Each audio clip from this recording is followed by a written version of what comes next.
especialista em marketing político, professor Iberê Cirna. Professor, bom dia, bem-vindo ao Manhã de Notícias. Bom dia, Bruno, bom dia aos seus ouvintes. É um prazer, tô matando, só vou arrumar uma briga hoje aqui, viu? Eu sei, depois você apresenta, mas eu vou arrumar uma briga. Mas é um prazer estar na companhia de vocês. Muito bem, já vamos falar então desta briga. Participa também conosco aqui Miguel Pasquarelli Filho, ele que esteve em viagem nos últimos dias, mas agora está de volta aqui conosco na Nova FM. Miguel, bom dia, bem-vindo ao Manhã de Notícias. Bom dia a todos os ouvintes, bom dia a vocês aqui da mesa. É um prazer imenso retornar aqui a esta rádio, até em companhia de pessoas ilustres que estão aqui presentes, que eu espero que você faça melhor do que ninguém, como sempre, a apresentação. Um bom dia a todos. Opa, eu agradeço os elogios. Participa conosco também ela que é o alvo da briga do professor Iberê Cirna, Marta Virgínia, ela que é delegada da DEATUR aqui em Santos, é professora também, ministra o curso Eu Estudo Certo. Marta, bom dia, bem-vindo ao Manhã de Notícias. Bom dia e desafiante aqui, porque os comentaristas têm voz de radialista. Com certeza. Meu Deus do céu, como tentar falar à altura desses comentaristas que são profissionais do rádio. Então, obrigada pelo convite e que seja uma hora de debate produtivo. Com certeza. Professor, você já quer fazer a sua cobrança? Não, assim, deixa eu falar até, assim, a Marta já está preparada porque eu falei antes. O que acontece é o seguinte, eu dei aula durante 40 anos na universidade. E depois que eu me aposentei, a Marta resolveu dar um curso como ser professor. E por isso que eu não aprendi. 40 anos, viu, Marta? Eu tenho que brigar com ela. 40 anos, não aprendi, depois ela me inventa um curso com o maior sucesso, ensina todo mundo a dar aula e eu não tive oportunidade de aprender. Olha, fique tranquilo. Acaba sendo naturalmente uma possibilidade de dar aula, mas eu ensino os alunos a aprenderem melhor a aula do professor. Esse é o enfoque. Porque, na verdade, por que surgiu a ideia? E o professor vai poder me confirmar ou não.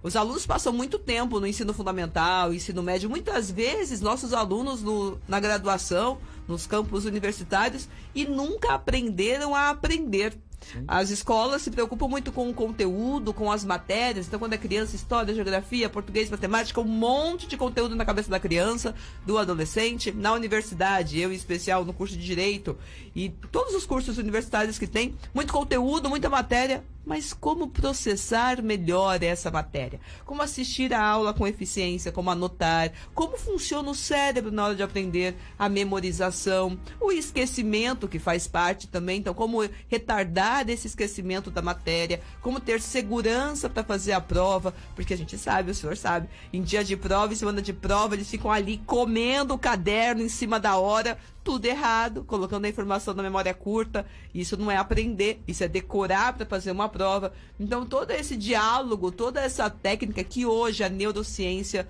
está muito avançada. Nos últimos 10 anos nós avançamos demais, coisa que toda a nossa história nós não sabíamos do nosso cérebro. Nos últimos 10 anos nós sabemos o seu funcionamento um pouco mais, lógico, não sabemos tudo, a ciência está aí continuando pesquisando. Então é aí, professor, eu vou falar com os alunos, não com os professores especialmente. Então não precisa ficar bravo comigo. Mas eu vou explicar por quê, Marta. Sabe por quê?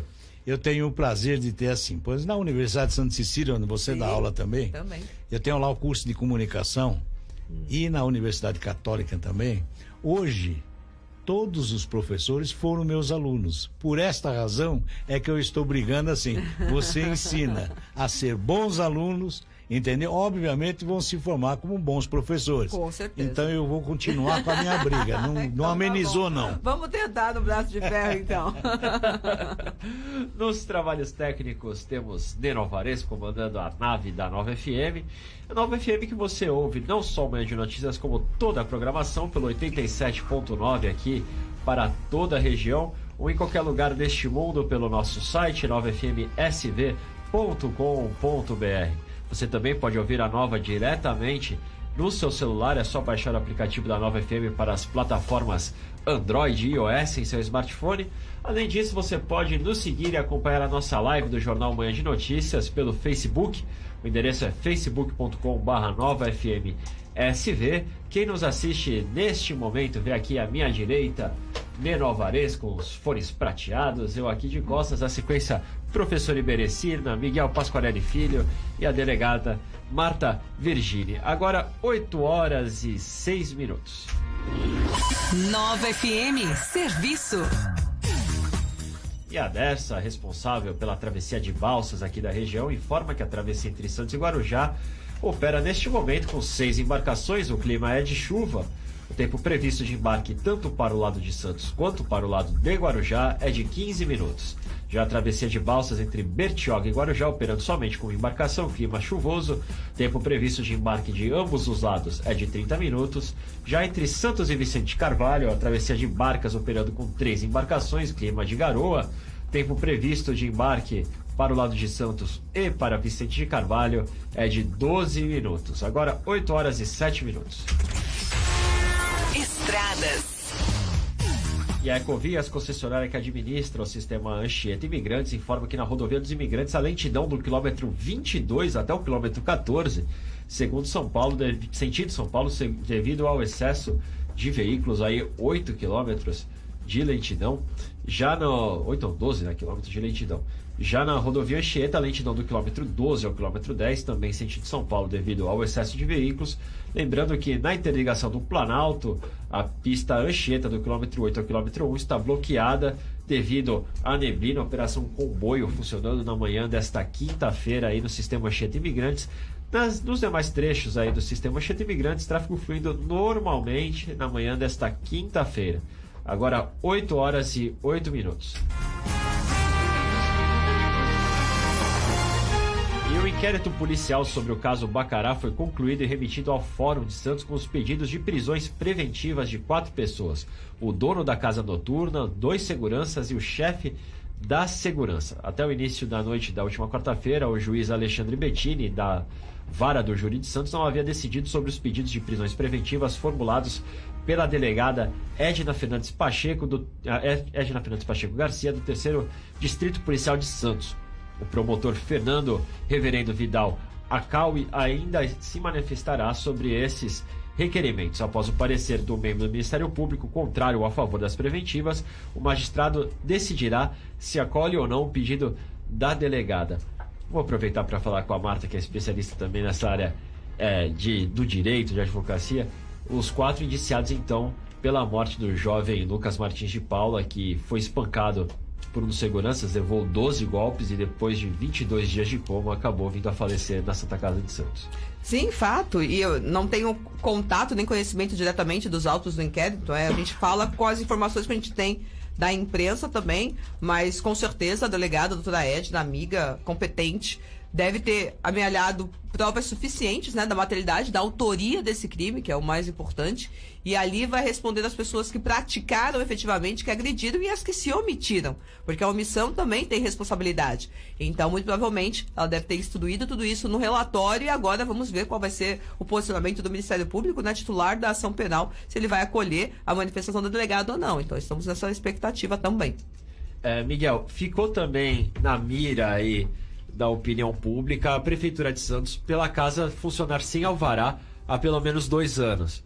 E só depois, apesar de ter 4 pedidos negados, né, a casa seguia funcionando e a Prefeitura nunca tomou uma medida efetiva. Foi tomar a primeira medida efetiva realmente só após o caso de espancamento, e esse caso de espancamento vira público por causa da mídia. É o famoso caso que a gente costuma dizer da tranca, né? Depois que a casa está arrebentada, querem colocar tranca.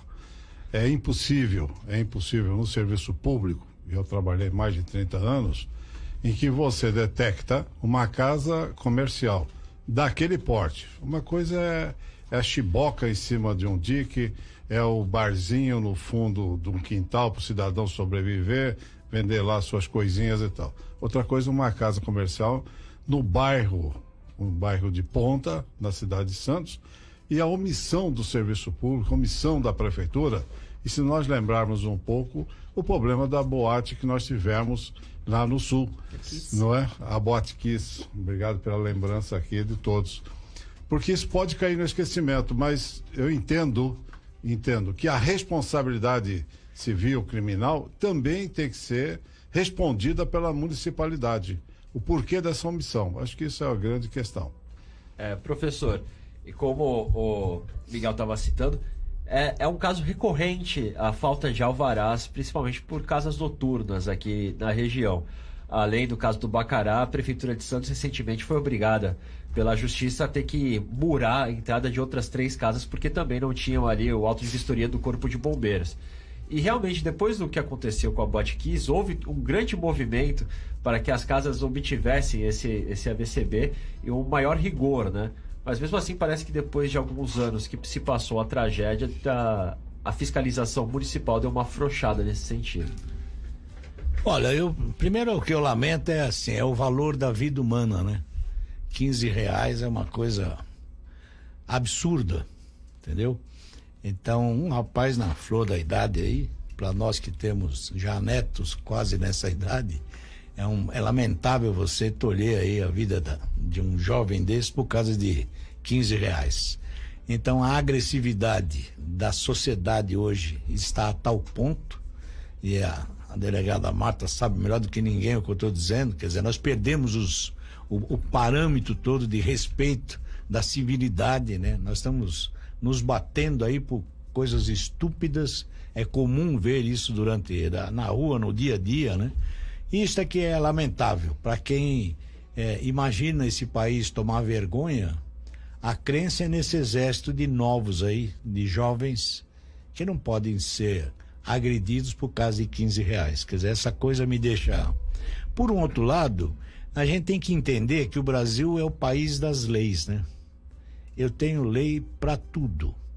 E aí você cria uma relativa dificuldade para a empresa cumprir e o órgão responsável fiscalizar. Então, é um mundaréu de papéis, né? Que, para quem conhece a administração pública, é um papel porque não tem o negocinho do rato lá no canto, não tem o corrimão que tem que ser. É tanta especificação para fazer, não estou justificando que não tenha, não. Mas o Brasil precisava de alguma coisa, ter uma objetividade maior. E o poder público cumpriu o seu papel. Isso não tenha dúvida. Então, se nós formos olhar o que o juiz agora, o Frederico, fazer, né? Construir um muro na porta é um desrespeito total, gente, né? Você tem lá uma decisão que não pode, e eles estão usando do mesmo jeito, baseados, me desculpe, né? No subterfúgio dos recursos do direito, pode, que não pode, que foi julgado, que não foi, está em que instância, não sei que instância, e nós ficamos nessa discussão e o jovem morreu. Esta é a história que não dá para entender, né? O Brasil precisa, de alguma forma, repensar todos esses procedimentos. Ou nós temos mais objetividade, ou nós vamos ficar com graus... Eu vou apertar a Marta aqui, que ela sabe melhor do que ninguém, como é difícil você hoje acionar alguém. Tá o advogado de boca de porta de cadeia, não é crítica à função do advogado, que está fazendo o papel dele. Mas ele tem um elenco de recursos e subterfúgios legais que o indivíduo vai para a rua, que a casa vai continuar aberta, e aí culpar quem? É o que não se pensa nesse país. Essa coisa me deixa assustado. É fato, concordo com o senhor. Quando a gente fala de R$15, é R$15 com lucro, né? Porque o custo dessa bebida para a empresa, no mínimo, eram R$5. Então, o valor é menor ainda. Né? Esse R$15 é com lucro. Então, é inadmissível. E aí vale a análise da violência. A violência ela não é mais admitida nem mais pela força do Estado. Não é admitida a violência. Então, o policial não se admite mais que ele use da força, mesmo em alguns momentos. Para você usar a força tem que ter tanto respaldo legal, que senão o policial responde por abuso. Então, a sociedade não admite mais. Quiçá a força pelo particular e por uma questão independentemente da conta ser 15, 5, 100, R$1.000, tem instância para isso. Não era ali usando a violência. Então Sem não se dúvida. admite mesmo. Então é questão de a gente analisar a cultura do brasileiro. Então a violência ela é tão inata do grupo, do coletivo, porque quando tem uma denúncia, o risco desses boatos pela internet, nós já tivemos vítimas da população sim. matar por erro. Então a análise da violência, eu acho que ela é muito anterior, né? É a violência da sociedade que tenta resolver as coisas na mão e aí comete injustiça muitas vezes. Então, Mas aí, doutor, eu acho que a gente tem que prestar atenção no seguinte: uma sociedade, um país se faz calcado em exemplos. Lamentavelmente, o Brasil é péssimo em seus exemplos. Então é difícil cobrar da sociedade uma mudança de comportamento quando quem tem a gestão desse país não tem vergonha na cara, não dá exemplo. e aí aquela coisa, né? Vende mais porque é fresquinho porque vende mais. Porque quem tá lá veio dessa sociedade. Sem dúvida. Então, muitas vezes a pessoa não faz porque ainda não está lá. Porque quando tivesse lá, teria a possibilidade e agiria. Então, eu entendo, concordo em parte com o senhor que a gente tem que cobrar de cima, mas eu acho que se for esperar de lá, estamos lascados. Então, a é gente que tem nós não mudar a temos partir o da exemplo. base. Isso, mas E aí só a educação, só a cultura. Porque Aí, senão assim, não tem jeito. Aí quando nós falamos da educação, né, eu me sinto até um pouco responsável, porque eu fui secretário de Educação em Santos, quer dizer, e sei a dificuldade. Não tenho muita esperança, porque lamentavelmente a educação nesse país é tratado em última instância. Lá deixa parado lá. Eu continuo tendo 53% dos jovens de ensino médio fora da escola, né? E aí há vontade para trabalhar para esse mercado de abutres que é o narcotráfico.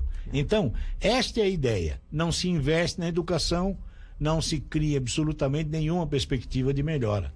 Então, nós teremos que tomar vergonha, sim. Quando nós nos comparamos a outros países, olha, vai ver lá o investimento feito no processo educacional. E a seriedade com que é feito esse investimento. Aí, é só que aqui no Brasil, e aí nós vamos voltar a Brasília, aquele paizinho lá, aquela nave espacial, que diz assim, ela é criada por factoides, né? Cada um que senta naquele poder quer criar de alguma forma, personalizar alguma ideia.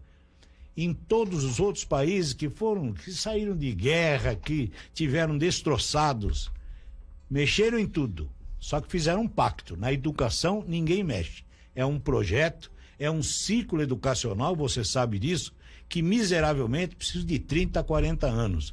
Se eu não tiver essa seriedade, eu não arrumo nada. Nós vamos ficar enxugando o gelo. São gerações, né? A educação, Sem dúvida, para você sem conseguir dúvida. mudar é uma geração inteira. É uma geração inteira. Não é de uma hora para outra, não são 4 anos, 5 anos que vão fazer. É que cada um mágica. que senta lá É um iluminado, tem a solução mágica. inventa um projetinho novo. Agora, Miguel, já aproveitando o gancho que o professor falou da educação e da falta de alunos do ensino médio, o ensino médio público, geralmente, ele é competência do Estado. E uma matéria até da Folha de São Paulo, que é preocupante, o número de agressões a professores da escola da rede estadual paulista disparou neste ano, um crescimento de 189% no estado de São Paulo. Em média, de 3 docentes são atacados a cada 2 dias no estado de São Paulo.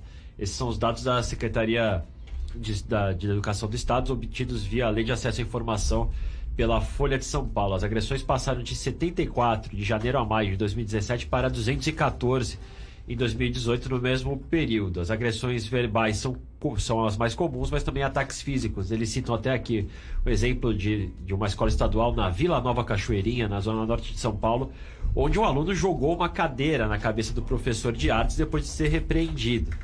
Ou seja, se a gente espera alguma valorização da educação, o professor, que já não é valorizado monetariamente, porque não recebe bem, ainda convive com a falta de segurança dentro da própria sala de aula. Eu penso o seguinte, que existe uma situação, primeiro, de educação de família, não é? Por que eu digo isso? Os pais confundem a educação escolar com a educação que deve ser dada aos filhos. Nós tivemos, eu e minha esposa, são 4 filhos, são 2 rapazes e 2 moças, todos formados, enfim, todos já encaminhados, mas sempre a educação foi dentro de casa, a educação família. E nesse ponto, os pais entendem que tem que transferir essa educação, não é 100% dos casos, mas a maioria dos casos, a gente sente, quando lê essas notícias, que a educação tem que se aprender na escola, só que existe uma diferença muito grande. O final dessa história é que está sendo preocupante. Está sendo muito preocupante. Aqui nós temos 2 professores, e modéstia à parte, eu sou o professor P1, que foi a formação que eu consegui fazer, porque quando você perde o seu pai com 16 anos, primeiro objetivo seu é o seguinte: preciso de um diploma. O que eu vou fazer? Na minha época era científico, clássico e o curso de formação de professores. Eu optei, porque era o limite que eu poderia chegar. Me formei, hoje eu tenho meu diploma, nunca exerci em função de uma outra carreira que foi no serviço público que eu assumi. Mas o que me chama a atenção, Bruno, e isso é o preocupante, recentemente agora, em canais de televisão de ponta, foi-se apresentado um estudo de novos professores, que ninguém quer mais essa profissão. Por que não quer essa profissão? Será que o ingrediente segurança é um deles? Será que o ingrediente a família que não cuida direito do filho porque acha que a escola tem essa obrigação de fazê-lo? Então já começamos a ter um reflexo de todos esses acontecimentos já na formação de novos e futuros professores. Como diz a doutora Marta, nós vamos ter geração que tem que ser preparada. Não é 4, 5 anos. Mas se nós não tivermos nos preparando para futuras gerações, preparar esse corpo de professorados, seja ele do P1 ao universitário, como eu tenho aqui o professor Iberê, como tem aqui a doutora Marta, o que será desse país? Como é que o cidadão se sacrifica para ganhar R$2.000 e sofrer essas consequências todas? Que hoje, quando você ingressa no curso, na profissão já propriamente dito professor, o salário inicial é um salário baixíssimo. Então corre todos os riscos, tem a obrigação de fazer a criança alfabetizar. Eu tenho uma cunhada que a paixão dela era dar aula primeiro ano, a primeira série, porque ela gostava de alfabetizar as crianças. Pergunto hoje, ela está aposentada, será que no dia de hoje ela ia pensar em ser professor de primeiro ano, do primeiro grau, do primeira série? Não, tenho certeza que não, porque ela está vendo o que está acontecendo aqui por esse mundo afora, chamado Brasil. E nós não temos, das autoridades, nós não temos, sob hipótese alguma, nenhuma visão sobre esse ponto de vista que eu estou colocando da minha parte. Agora, Marta, um outro problema, principalmente em escolas situadas em regiões mais periféricas, é o controle do crime sobre aquela região. Às vezes o professor ele não pode ensinar o aluno porque o traficante é que acaba mandando na escola, tem mais ação até do que o próprio Estado. Ou seja, é uma violência, o professor está cercado de violência por todos os lados. É fato. E é tão complexo, né? Acho que se alguém tivesse a solução, ficaria rico, né? Então a gente não tem, até porque a solução, eu acredito, não ser só uma. Então, é do aspecto, educação formal é a escola, mas a educação do ser humano é em casa, né? Mas se eu tenho uma família que também não teve essa educação formal, eu dou uma continuidade. Então, a professora pede algo para a criança chega em casa, a família não compreende, não apoia, não acontece, aí aquele ciclo parece que não se rompe. Mais ainda, quando a escola tem um tempo diminuto, a criança fica muito pouco na escola, isso está acontecendo em alguns municípios, ficam 3 horinhas na escola e todo o resto do dia na rua. Todo o resto do dia ocioso, sem produtividade. E da idade, compatível à idade. Eu não quero que a criança com 12 anos trabalhe, a questão não é essa, mas que ela aprenda, que ela interaja e que ela interaja positivamente. Está ocioso, ele está largada nesse momento, ou pela família, ou pelo Estado. E aí a gente sabe, né? Cabeça vazia já sabe quem impera. E aí o crime que tem vantagens em utilizar essa mão de obra infantil, por todas as consequências penais que lhe são favoráveis, usa. E a criança vê uma vantagem, o adolescente em especial vê uma vantagem porque é rentável. O crime usa essa possibilidade que o Estado não tem, que a família não tem, que é o recurso financeiro.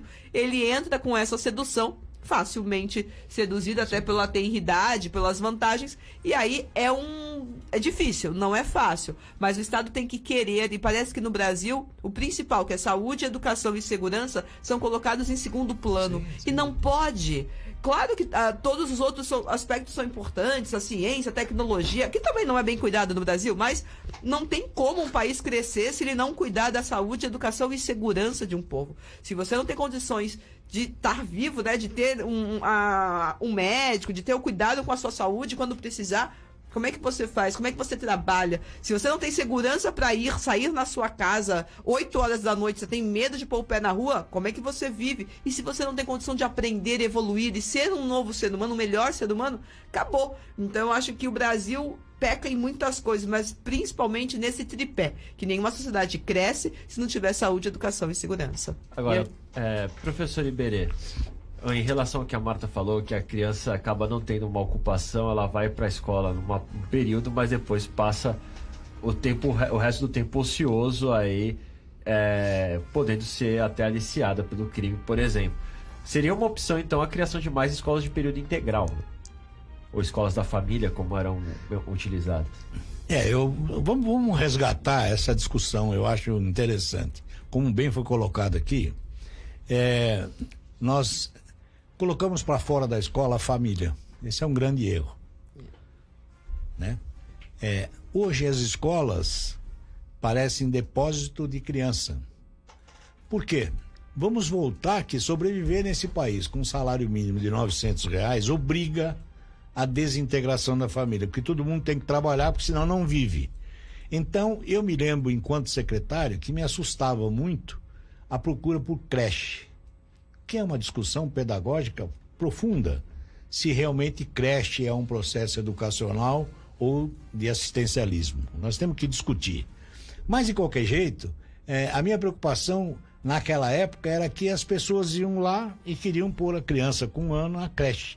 Mas por que você quer pôr na creche? Porque eu preciso trabalhar. Aí você vai olhar dentro da creche, você tem lá uma recém-formada, com todas as falhas da universidade, porque ela não evolui. Nós continuamos ainda tendo curso de especialização para ensino de Libras, para audiovisual.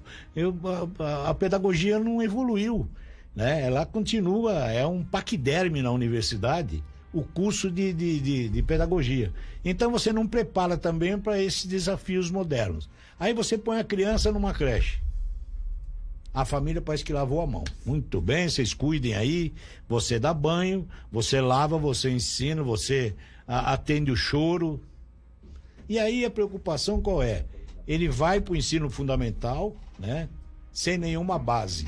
O que me assustou muito, eu participei de um congresso em Fortaleza, Marta, como secretário, e eu fiquei assim, estarrecido de descobrir que um professor primário na época, lá do ensino fundamental, naqueles rincões lá do Brasil, ganhava, e a moça até me falava, olha, secretário, eu ganho R$180 por mês. Quando o salário do professor já em Santos, na minha época, era de 1.800, coisa parecida. Uma das grandes coisas que o governo federal fez foi estabelecer o piso nacional para o professor, porque é um mínimo. Aí como é que você diz que 58% das escolas do Brasil não tem biblioteca? As crianças ainda sentam em dupla, porque não tem cadeira.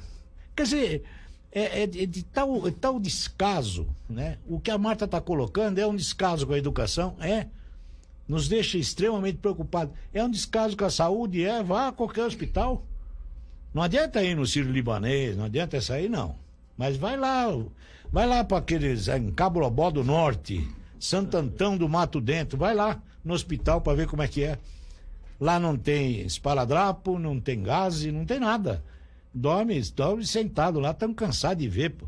Então, aquilo que preconiza a própria Constituição, que são os 5 atributos obrigados pela Constituição, educação, saúde, habitação, nada. Não se cumpre absolutamente nada. E aí nós esperamos o quê? Entramos num ciclo vicioso, eu mal formo um professor, ele passa isso adiante e assim nós vamos... Qual é a expectativa que se tem? Mas alguma coisa a gente tem que fazer, né? Porque senão a gente apaga a luz e sai correndo, né? Mas aí... Então alguma coisa a gente tem que fazer. Então, onde estaria a solução? Então, não existe. Tem que existir, professor, não fala assim. Não existe. De imediato, não. ou nós. E aí nós temos que passar pelo processo político. Isso, Né? aí que tá. Aí quando Aí nós falamos que tá. assim, nós vamos passar no processo político. Olha que interessante que agora vamos ter eleição. Vote conscientemente. Sabe o que vai acontecer, Bruno? Os que estão lá vão ficar lá mesmo. Sabe por quê? Porque o Brasil ainda é dominado pelas oligarquias políticas. Não adianta. Ou eu mudo esse sistema, ou eu discuto com profundidade um sistema político nacional, ou nós vamos ficar nesse mesmismo. Então, é lamentável, é lamentável. Com dor no coração eu digo isso, mas não é com instalar de dedo. Não adianta você fazer a base curricular agora, que foi desenvolvida, a Marilena Guimarães, que é a professora que conduziu isso, é de uma competência ímpar, mas é inaplicável. É inexequível no Brasil você pegar um projeto daquele, dadas as diferenças regionais, ninguém pensa nisso. Então, o Brasil, de alguma forma, está um pouco encurralado num cantinho e nós não temos. Saúde, vai importar de Cuba, também não deu certo. Agora nós vamos o SUS, o melhor sistema do mundo. Perfeito. Sabe por que é o melhor sistema do mundo? Quem fala é quem mora em Brasília. A Marta sabe melhor do que ninguém, se não sabe vou lhe explicar, que agora na Copa, todos nós torcendo pro Brasil, viu, Neno? Vai agora, Neymar, cansa, o que corre? Enquanto isso, em Brasília, eles estavam aprovando que os filhos dos congressistas que têm assistência médica foi prorrogado até 33 anos de idade. Imagine.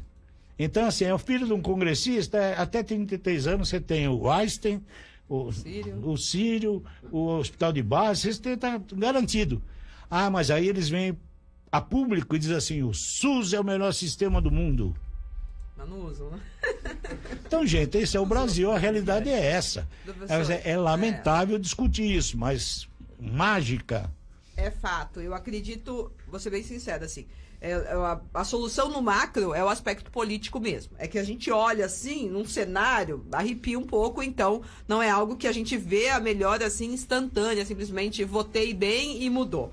Mas eu também não acho que não tem solução nenhuma. Eu acho que cada um teria que assumir a sua responsabilidade. E vou voltar um pouquinho na educação e na mensagem que eu defendo e que eu falo lá no Eu Estudo Certo. As pessoas têm que ser independentes para formar a sua capacidade, para se formar. Então, quando eu falo que o aluno não sabe estudar, é porque a hora que ele souber, ele não vai depender de um professor, ele não vai depender de uma escola boa. Por quê? Porque a informação hoje, a evolução do mundo trouxe essa informação para o Brasil. Então, qualquer Google que você dê do celular, do computador, você tem acesso à melhor informação do mundo. Você acessa cursos gratuitos de Harvard. Eu faço um curso de pós-graduação numa universidade americana da minha casa, do computador, e pago super barato. Então, hoje, a pessoa, se quiser, se o brasileiro quiser e ter essa consciência que ele pode mudar o país dele, ele começa se instruindo, aprendendo a ser uma pessoa melhor, se formando, empreendendo, porque o Brasil não são os políticos, são os brasileiros. Sim. Porque o que eles metem a mão e o Brasil ainda não quebrou é porque o nosso país é rico. Por quê? Porque a massa é trabalhadora. A massa acorda às 6 da manhã, pega ônibus, pega metrô, vai trabalhar. A massa tá correndo atrás. Então a massa tem que ter, eu acho que, autoestima. Acreditar que ela tem força. Como?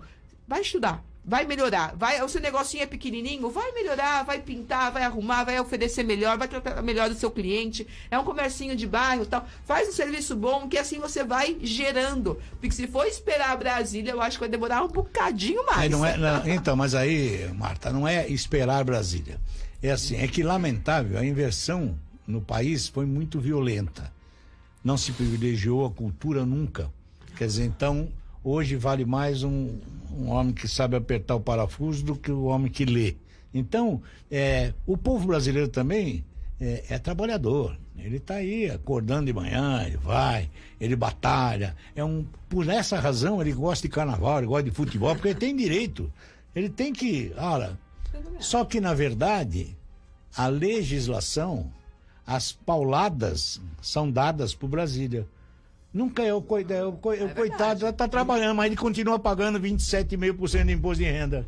verdade. e os outros lá não pagam. Olha que Com gozado. relação aos recursos, Entendeu? você tem toda razão. Nada. Realmente, a nossa legislação, ela dá uma margem absurda Sim.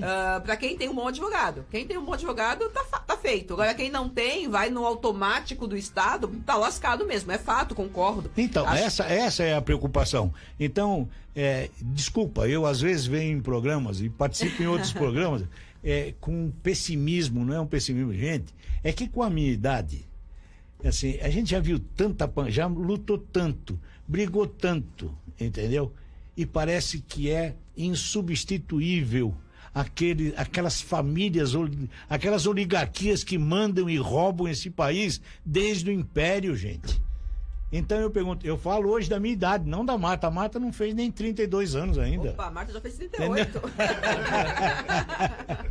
Entendeu? Aí assim, tanto eu, o Miguel, o Neno, coitado, com aquele cabelo branco, velho, já acabado. Então eu pergunto o seguinte, a gente já lutou bastante, então desculpe essa descrença. Eu entendo. Entendeu? É porque a gente Cansa já às brigou. vezes, é verdade. Entendeu? Eu já fui lá, né, em 64, 68, já vim brigando de tudo quanto é jeito. Eu pergunto, pra quê? Eles estão lá. As oligarquias estão lá. Tem gente que está lá, a família, há 120 anos. A família do Bonifácio está lá.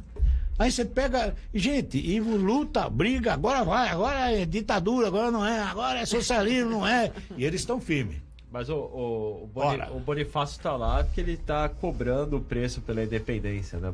Sem dúvida. Não, eles cobram. Estamos pagando até hoje. Eles cobram absolutamente tudo. Tudo que você imaginar que for feito, eles cobram, viu?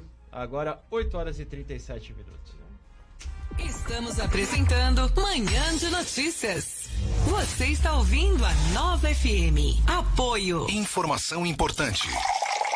A validade do refil do seu filtro de água é de 6 meses. Depois, é necessária a troca do refil. Senão, você poderá estar tomando uma água sem filtrar, prejudicial à saúde. Pura Água e Ar. Vendas, troca do refil e assistência técnica de filtros de água e bebedouros. Todos os modelos e marcas. Posto autorizado IBBL, Latina e Soft Everest. Beba e respire saúde. Pura Água e Ar. Ligue 3040-2564. 3040-2564 ou acesse www.puraaguaiar.com.br. São Vicente Central Offices. A melhor opção de edifício corporativo para quem procura um conjunto comercial para alugar no centro de São Vicente. Conjuntos comerciais de 46 a 631 metros quadrados. 2 elevadores, acessibilidade completa e monitoramento 24 horas na rua João Ramalho, 803. Central de Informações e Locações, telefones 3568-5447 ou 97414-1071. 97414-1071. Venha conhecer a nova unidade do Jean Piaget Kids. Do maternal até o médio, períodos manhã e tarde. Jean Piaget Kids em São Vicente. Projetos de educação financeira, semana anti-bullying, cantina com alimentação saudável, balé, capoeira, teatro, inglês a partir do maternal. Jean Piaget Kids São Vicente. Praia do Itararé, a grande travessia da pessoinha mais importante da sua vida. Jean Piaget Kids São Vicente. Praia do Itararé. Esta é a ZYU 752, Nova FM 87.9. Ou pela internet novafmsv.com.br. Nova FM 87.9.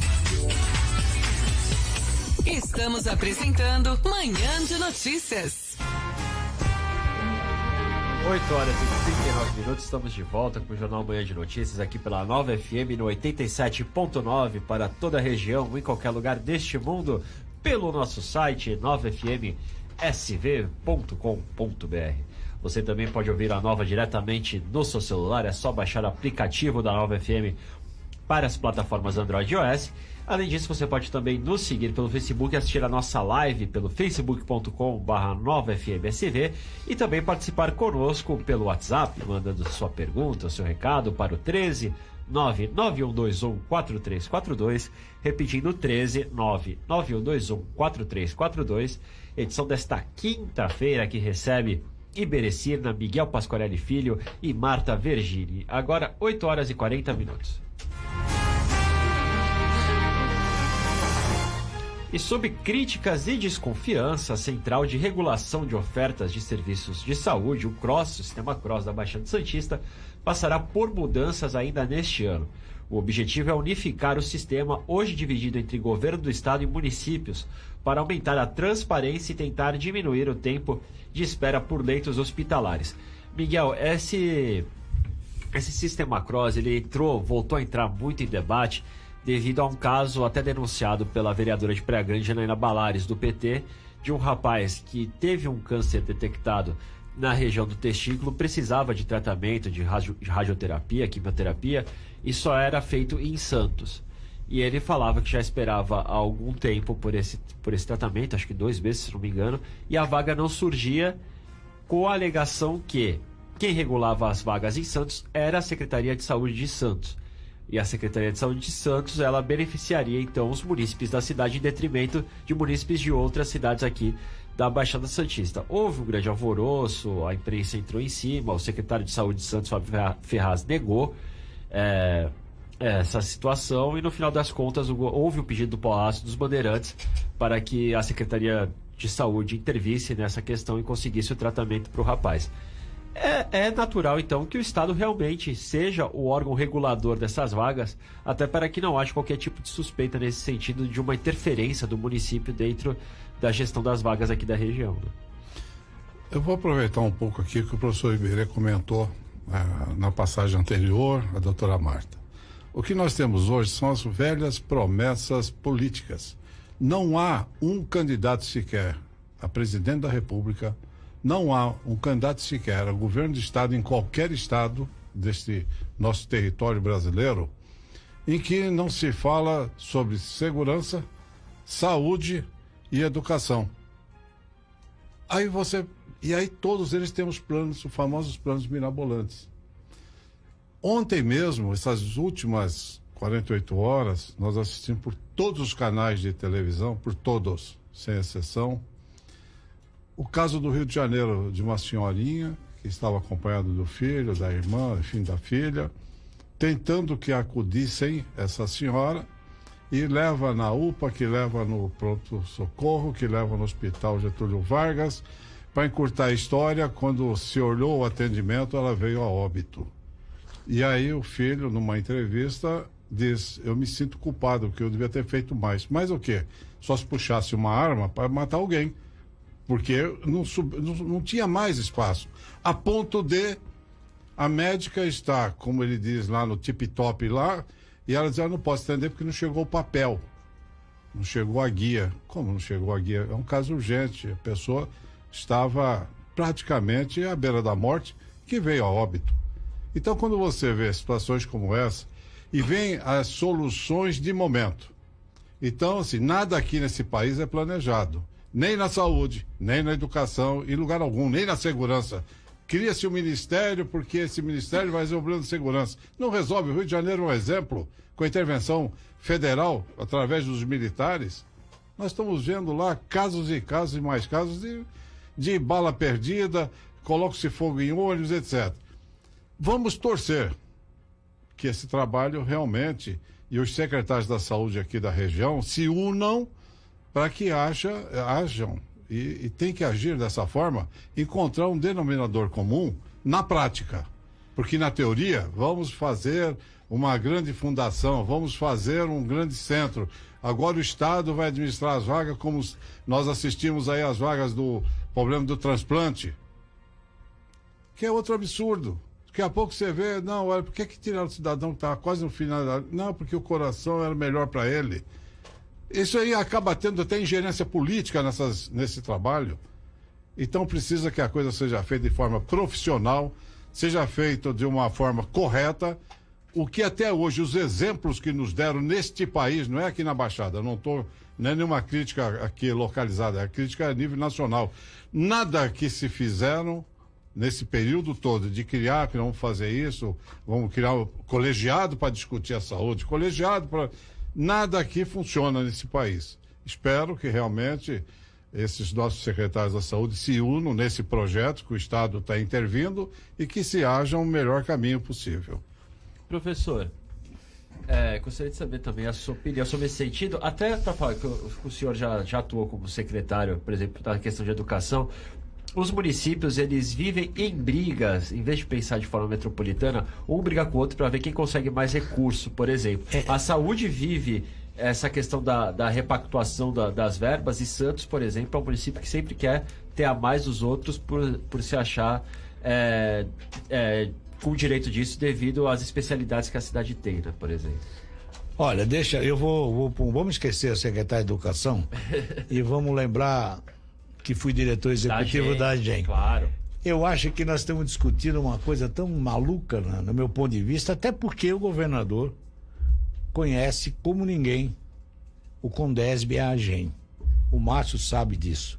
Então eu pergunto, por que transferir para o Estado e não definitivamente transferir para a região metropolitana, mas com organismos do Estado, com poder decisório do Estado aqui na região metropolitana, e não ficar aquela coisa, a região metropolitana é despachante. Estou falando porque estive lá.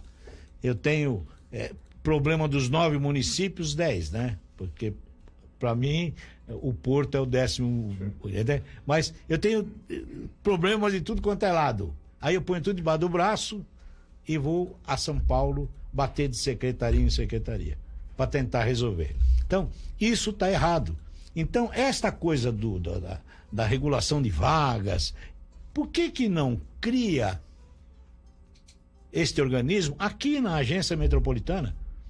Não só ela, como em todas as áreas, em educação, em segurança, para que tenha... Se você pegar qualquer outra região metropolitana do mundo, ele não funciona como a nossa.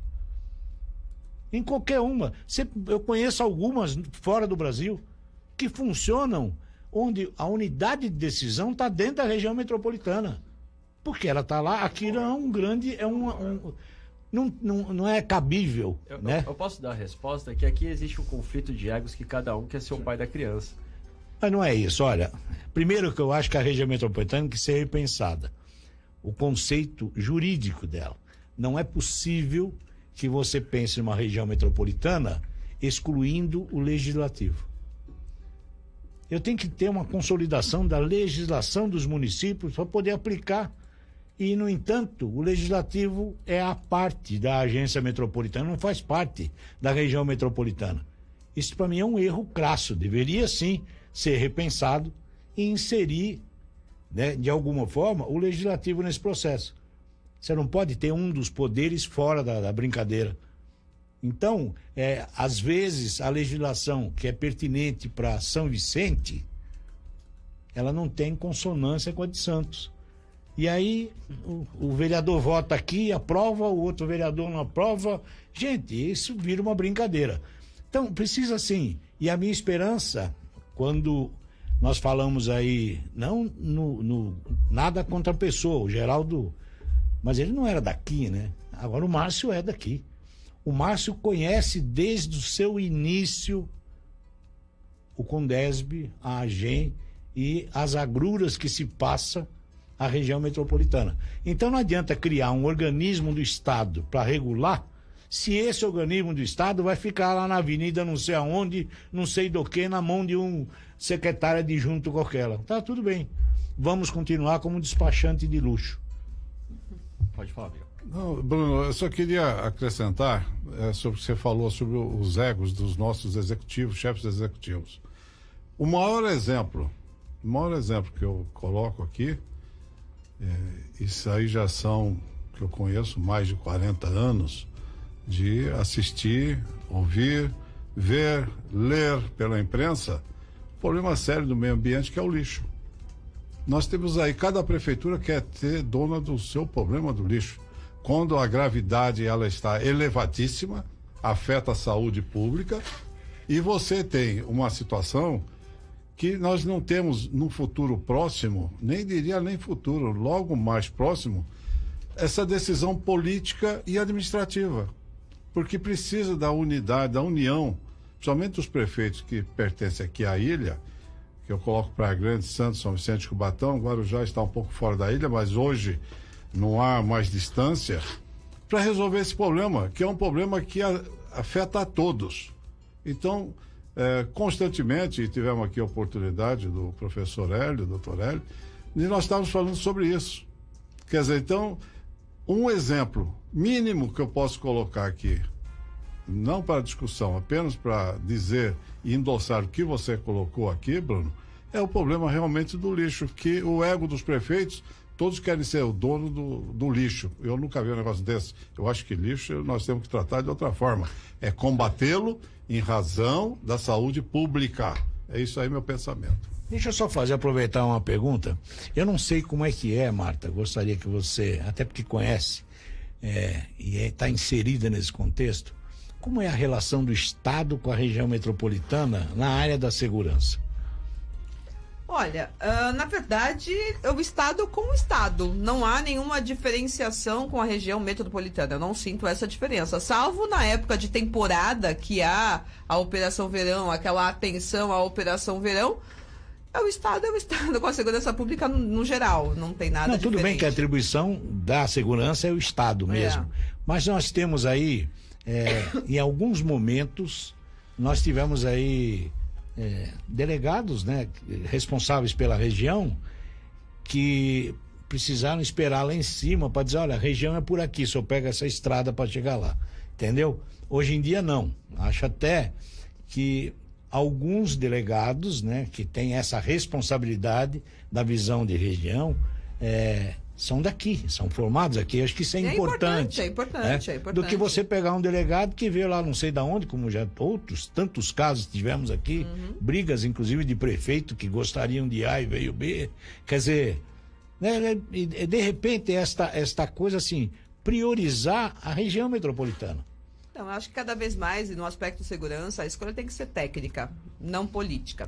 E quando a escolha é técnica, melhor escolher quem é da região, porque conhece a região, tem experiência e conhece, assim, Santos não tem nada a ver do que, de repente, Campinas. Que também é uma área grande, mas tem outras características, inclusive, de sua criminalidade. Então, cada vez mais o profissionalismo e a tecnicidade, ser técnico na escolha do gestor, eu acho que é o mais importante. E nesse enfoque, claro que quem é da região tem mais habilidade técnica por conhecer e ter experiência. Então, é pena não ser isto para o governo federal, para um porto, né? Que eles pegam o cara de Minas Gerais, que não sabe nem que é porto, põe aí como... Então, você não sabe onde é Santos. Então, esta coisa que precisa tomar vergonha. A região metropolitana precisa ser respeitada, entendeu? E concretamente virar uma região metropolitana. Senão, não adianta. Nós sempre vamos ter, e sempre foi minha discussão, no período todo, fui secretário de Assuntos Metropolitanos antes de estar na AGEM, quer dizer, e sempre reivindicava isso. Não adianta você detectar o problema, ele é da região. Nós temos aí o transporte, gente. Você tem um monte, né? E nós não conseguimos. Então vamos estar eternamente como despachantes do governo do Estado. 8h53. 8h54. Marta, aproveitar também para falar um pouquinho sobre o seu trabalho com o Eu Estudo Certo. Eu gostaria de saber, primeiro, há quanto tempo já desenvolvendo esse trabalho, como surgiu a ideia da criação do Eu Estudo Certo? Olha, eu sou professora universitária há mais de 10 anos. Então, na universidade, no curso de Direito, o que eu percebi? Muitos alunos faziam os 5 anos do curso de Direito, mas tinham dificuldade de passar na prova da OAB. Que é uma prova que, em média, a cada certame, cada prova, 10%, 15% passam. Então, 85% não passa. Não dá para ser a pessoa investir 5 anos de dinheiro, expectativa, tempo num curso e não conseguir passar no OAB. Isso meio que me indignava. E a fim de ajudar os alunos a passarem, a gente começou a fazer esse projeto na universidade. Ensinar técnicas de estudo, porque eu sou professora concursada na Academia de Polícia, por metodologia da pesquisa. Então, eu ensino pessoas a pesquisar, a escrever, fazer trabalho de conclusão de curso. Com esse conhecimento, eu usava com os meus alunos para eles aprenderem a escrever, a estudar, para fazer a prova. E eu vi que a adesão foi muito grande, muito boa, porque eles tinham essa carência. Nunca ensinaram mesmo a gente, né, na escola a estudar, a aprender. E aí eu fui me especializar. Aí eu fiz um monte de curso aqui e fora, de técnicas de estudo, aprendizagem acelerada, psicologia positiva, um monte de conceitos que ajudassem meu aluno a ter motivação, autoestima e aprender-se com eficiência, aprender mais em menos tempo. Porque se eu não tenho técnica, eu posso aprender 10 folhas do meu livro em 2 horas. Eu, com técnica, eu aprendo com mais conteúdo em meia hora. Então, assim eu permito o meu avanço, porque hoje uma prova da OAB são 17 disciplinas. É muito material. Então, eu preciso de técnica para otimizar, porque tempo, quem tem tempo hoje? Ninguém. A gente vai criar oportunidade de tempo. Até gestão de tempo eu fui estudar para ajudar o aluno. E hoje temos o curso online. E hoje, aí da faculdade cresceu, então hoje eu tenho muita gente de fora, de outras faculdades, de outras cidades que querem. Aí eu fui pra internet, a possibilidade na internet, que ela é mágica para isso, então eu tenho um curso online onde o aluno, eu tô todo dia com ele, criando o hábito de estudar com ele dia a dia, fico com ele 3 meses, todo dia. E aí sim ele vai desenvolvendo e a gente continua. E como tem sido esse feedback dos alunos? Ah, bom, hein? Bom. Porque hoje, olha, concurso público, que a maior parte dos alunos que me procuram são concurseiros, para a OAB e concurso público. Com o desemprego, aumentou muito. Hoje estima-se 13 milhões de brasileiros estudando para concurso público. Então, são muitas pessoas. Só que tem 1% de vagas só. No Brasil todo, esses 13 milhões vão concorrer com 120, 130 mil vagas. Então, 99% das pessoas nunca vão conseguir passar. Então, como chegar nesse 1%? Como ser um candidato com chances de aprovação? Só com técnica de estudo e muita motivação. Muito bem. O professor Iberê, o Gabriel Pensador, ele tinha uma música chamada Estudo Errado, em que ele criticava que o método de ensino no Brasil é a decoreba. E você não tem você não adquire conhecimento, você só decora aquilo que é passado. Isso a gente vê até em estudos que mostram que o aluno brasileiro ele não sabe interpretar um enunciado. Então, realmente, há uma dificuldade do aluno, seja na escola, seja na universidade, em absorver aquele conhecimento e não somente decorar aquilo que é passado. Então, aí nós temos que entender que ele é produto de um erro desde a sua iniciação na escola. Nós temos aqui uma filosofia, eu brinco sempre, eu li um artigo do Rubem Alves outro dia, dizendo sobre a escola, eu me identifiquei muito, porque foi assim que eu consegui ficar 40 anos dando aula. A minha preocupação qual é? É que quando você vem errado, nós colocamos uma tocha atrás da criança, ela tem que passar, ela tem que ter nota alta, eu vou te dar uma bicicleta, dou 2 beijos, você traz, olha que beleza, eu tenho que assinar, olha, o meu filho, tem pai que eu tenho vontade de voar no pescoço, que enche, esquece de criar o filho, porque ele está trocando por nota, porque tirou 9,5, olha aqui meu filho. Então a criança chega na universidade com uma tocha, pulando obstáculo que nem louco. Aí ele chega lá e não sabe nem o que ele quer fazer. E a universidade é quem vai dar um diploma dizendo para ele que ele tem uma habilidade na sociedade. Ele vai exercer essa atividade. E aí nós, que tivemos a oportunidade de dar aula na universidade, sentimos essa deficiência desde baixo. Então você tem que mudar esse conceito de educação. Não, tudo bem. O que a Marta faz, ela tem a memória curta, tá com a idade novinha, mas ela tem a memória curta. Eu tive com ela num programa, até ganhei um livro dela, que eu estou em casa, eu leio de vez em quando, ela pensa que não. Mas de qualquer jeito, é assim, é importante, né, que você tenha a discussão do processo educacional como um todo. Com certeza. O que ela está fazendo, ela está pegando uma fatia, mas que essa ideia deveria ser estendida todos os outros anos, né? Professor, eu falo que meu sonho é ter o Eu Estudo Certo Kids. Entendeu? Que as crianças na escola aprendam a estudar, porque não vão precisar de mim quando ficarem grandes. É verdade. Então essa é a grande importância. Porque desta forma, você apaga a tocha, não corre atrás e, por favor, pais que estão nos ouvindo aqui, não troca a nota do teu filho por bicicleta, gente. Procura, né? Pelo contrário, entender o seu filho dentro da escola. Eu tinha uma vizinha, que é amiga, e nós tínhamos um filho na escola, juntos. Eu vou falar isso, nunca fui a uma reunião dos meus filhos. Nunca. Entendeu? Por que isso? Porque eu não estou preocupado que ele aprenda. Eu tenho, assim, a diferença entre educação e ensino. Transmissão de conhecimento é uma coisa, transmissão de valores é outra. Eu nunca abri mão desse. Então, aqui da escola era aprender a fazer porcentagens, 2 mais 2, tá tudo bem. Eu quero saber, eu crio seres humanos. Eu sou obrigado a criar um ser humano. Então, você que está nos ouvindo, Não briga com o teu filho porque ele tirou 5 em matemática, não. Veja se ele está sendo, que ele tem conceitos de um bom homem, de um bom cidadão. Se ele tem respeito pela sociedade, se ele tem princípios sociais aí que nós temos que dar às crianças. Se isto ele tem, o resto é consequência. Ele vai aprender a porcentagem quando ele tiver... O Neno até me contou isso um dia, quando ele tinha 16 anos, ele foi comprar uma calça Lee, na época dele era calça Lee, e o cara falou assim, tem 20% de desconto. Ele falou, pô, eu não aprendi porcentagem, peraí. Aí ele descobriu e aprendeu, no mesmo dia que ele comprou a calça, ele aprendeu. Então, assim, não vamos nos preocupar com nota, com essa coisa, não, que vai abandonar a criança, não.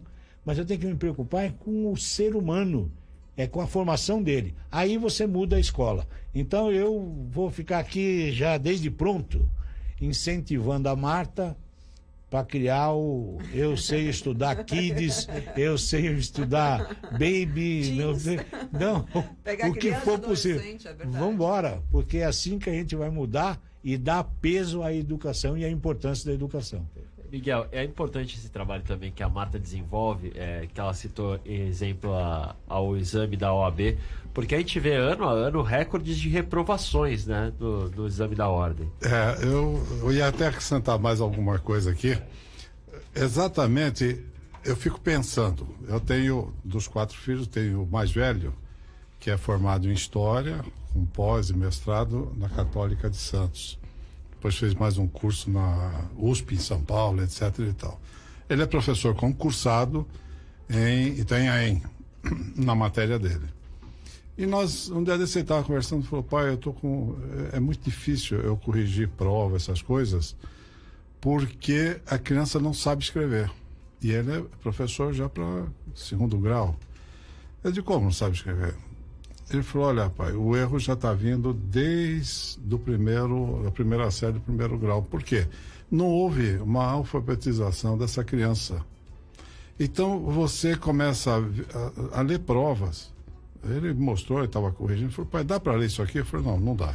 Não tinha anexo, os erros eram grosseiros. Então, quando você tem uma situação dessa, que o erro começa lá na infância, como colocou a doutora Marta aqui, nós chegamos, e aí vem a famosa legislação, o seguinte, tem que passar. Faz conselho de classe e vai, nós temos que atingir as metas, as diretoras de escolas ficam desesperadas, porque ela é exigida essas metas, a própria Secretaria de Estado diz, olha, tem que fazer, vamos lá, põe. E aí a criança chega analfabeta, não existe outro termo, analfabeta no sentido de saber ler, de saber escrever, de saber entender uma aula, uma lição, ou se ele ler um livro, ele nunca vai conseguir interpretar esse livro. Essa educação é lamentável, é uma tristeza, você acabou de falar certo, é tristeza você vê uma geração que já está aí, e outras que eu não sei como vão ocorrer esse fato, de criança chegar no ensino não mais primário, não só no secundário, mas no ensino universitário, com grau de dificuldade de escrever. Uma pesquisa apontou recentemente que 50% dos formados na graduação são analfabetos funcionais. Ele sabe ler e escrever, mas ele não sabe operar o material que ele aprendeu na faculdade. Então é considerado analfabeto funcional, 50%. E aí você tem o cidadão que quer fazer o concurso público, o cidadão que tem que fazer o exame da OAB. Hoje o Conselho Regional de Medicina faz aquela exigência, mas sem a linha de corte, aquela coisa toda. E aí você diz... Que país é esse? Aí vamos usar a música também. E já fez 40 anos essa música, e ela ainda continua atual. Marta, para quem quiser conhecer o Estudo Certo, como pode entrar em contato? Como pode saber mais? Site, redes sociais, eu sou a garota das redes sociais, então tem o Estudo Certo no Instagram, no Facebook, no site mesmo, euestudocerto.com.br.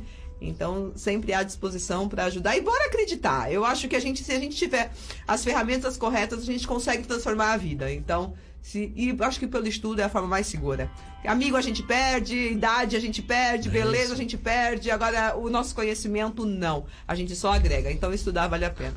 E quem quiser ter dicas, também temos o blog, né? Tem o blog também, o blog tá na Tribuna, né? Tá no site da Tribuna, então blogs.atribuna.com.br/eu estudo certo, com dicas toda semana. Tem mais de 500 dicas lá. Canal do YouTube também, então é só colocar no Google eu estudo certo, você vai achar um monte de rede social para conversar. Muito bem, fica aí então a dica para você que quer aí ampliar e melhorar os seus conhecimentos, né? Porque, e saber até interpretar os enunciados, né? E não somente decorar o que lhe passam na universidade.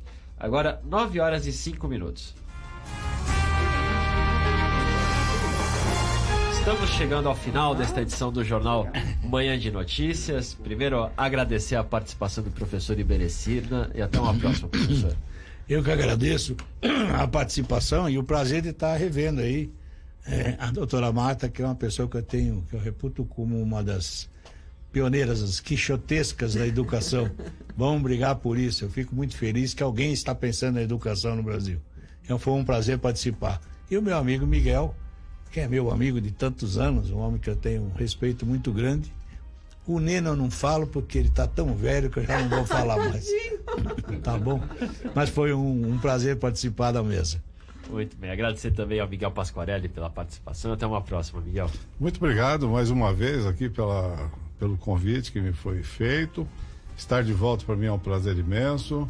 Ao Neno, ao Bruno, à doutora Marta, que para mim eu não a conhecia, mas a gente começa a verificar que vem vindo sim, com certeza, uma geração firme com o propósito de servir à sociedade. É um prazer imenso. E ao meu amigo Iberê, um bom dia. E um bom dia a todos os ouvintes. E agradecer também a delegada Marta Verdini pela participação. Muito obrigado e até uma próxima. Eu que agradeço o convite, foi uma manhã, passou rápido, estouramos o tempo, fiquei até preocupada.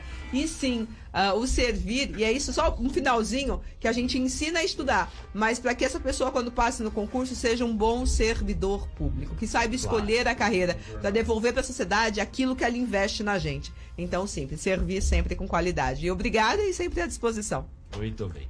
Agradecer também ao Neno Alvarez dos trabalhos técnicos, sempre comandando a nave da 9FM, ele que aqui recebeu uma ligação de última hora, precisou atender.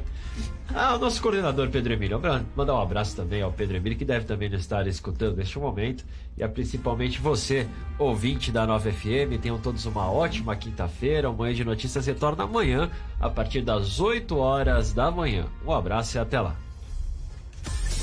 Você está ouvindo a 9FM. A cidade e suas histórias.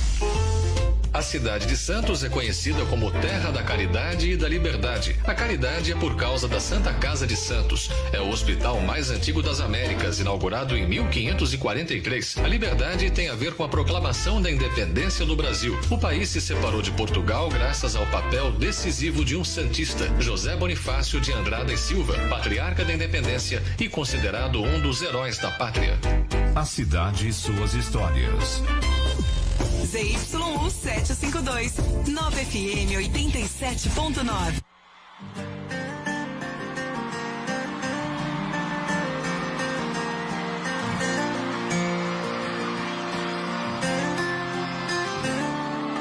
Hoje o esquema tá marcado com a pinga. Ela é minha amiga, eu não posso falhar. Arrumei um lugarzinho ajeitado pra nós dois. Você não sabe onde é, eu vou te mostrar. É no boteco que eu vou parar. Botei então na jukebox e fiz a seleção da sonada do Zé Rick e os malta.